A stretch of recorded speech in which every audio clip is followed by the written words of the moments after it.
O que o senhor me fala sobre a pena de morte? A gente estava falando sobre isso no off. Me recordei aqui agora. Pena de morte no Brasil. Então vamos lá. Pena de morte, eu vou trazer uma notícia muito interessante. Nós tivemos pena de morte no Brasil 200 anos. Tá?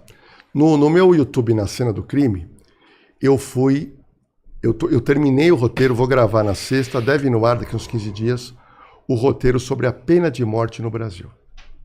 Tá? Eu vou contar a história da pena de morte inteira e vou contar os últimos brasileiros que morreram em pena de morte no Brasil. E a morte era sob enforcamento. Então o Brasil já teve tortura física como pena legal. Tortura física como pena, açoite.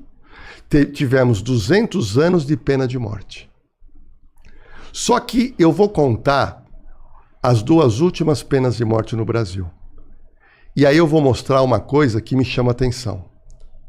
E naquela época, estou falando em 1800, ficou muito claro na imprensa da época que eu levantei, professor Oliver, que quem ia para a pena de morte era o pobre.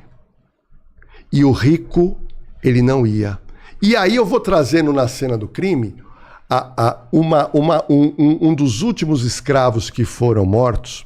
Esse escravo, ele se apaixonou por uma baronesa.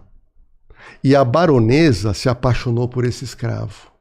E aí eles tiveram um romance às escondidas e o barão, que era um homem muito rico e poderoso, ele descobriu. E eles fugiram.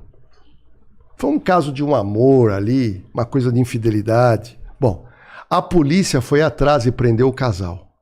O casal foi preso, porque naquela época infidelidade era crime e eles foram condenados, os dois, à pena de morte. Só por uma infidelidade. Brasil! Eu vou na Cena do Crime, eu vou mostrar sentença, vou mostrar tudo direitinho.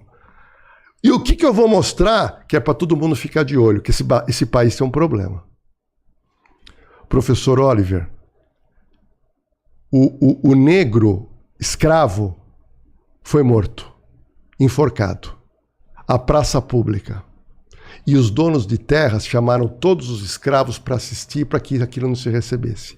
E aí, um advogado da família dela entrou com um pedido para ela não ser morta. E ela recebeu uma benevolência. Tá? Então vamos lá. O que eu sou favorável? Eu sou favorável à prisão perpétua. Boa, eu também. Tá? Eu também. Eu acho que a prisão... Como eu sou uma pessoa que tenho preceitos religiosos, eu entendo que você ordenar matar alguém, você pode errar. Pode. Quer dizer, então eu sou favorável que você faça a prisão perpétua. Boa. Mas na verdade, você não precisaria nem criar o termo prisão perpétua. Vou te dar um exemplo. O maníaco do parque, ele pegou 280 anos de cadeia. Então é o seguinte, você cumpre os 280. Não é só 40, Você não né? precisa falar prisão perpétua. Você vai ter que cumprir, meu amigo. Não é só 40. Não, você entendeu? Então você cumpra.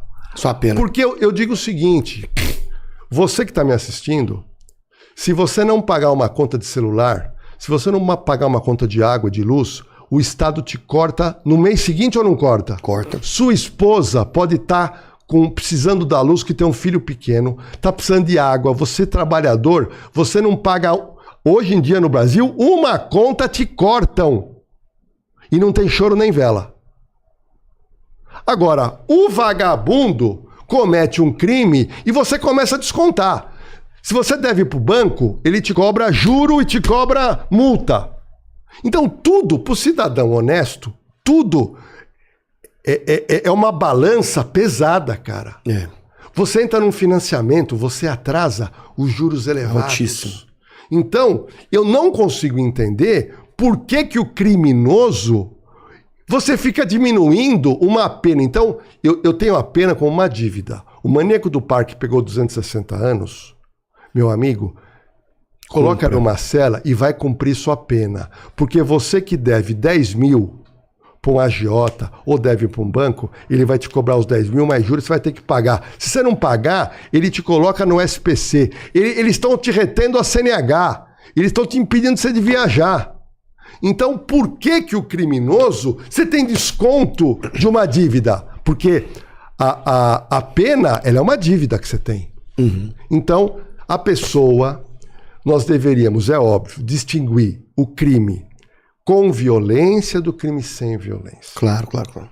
Mas o crime com violência. Então, veja bem, você matou alguém, você tirou o que tinha de mais precioso. O bem justo tutelado mais precioso. Então, vida. essa pessoa tem que cumprir a pena. E eu fico louco da vida com as contagens de aberto, semiaberto, título de remissão de pena. Não sei o quê. E aquilo é o fim do mundo. Então, eu sou muito favorável ao que se faz nos Estados Unidos, aonde você cumpre uma boa parte da pena. Eu me recordo de um preso que eu vi um relato.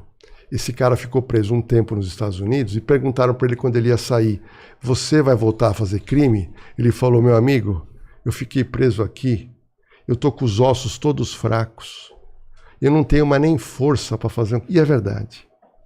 Ele estava um caco. Presídio na Rússia nem se fala. Presídio no Japão é um presídio com uma rigorosidade. Então eu acho que você nem precisa mudar muito as penas, o cara tem que cumprir. O Maníaco do Parque pegou 280 anos. Na época da condenação dele, ele tem que cumprir 30. O Maníaco do Parque foi um dos primeiros casos que eu fiz no Na Cena do Crime, porque eu acompanhei na televisão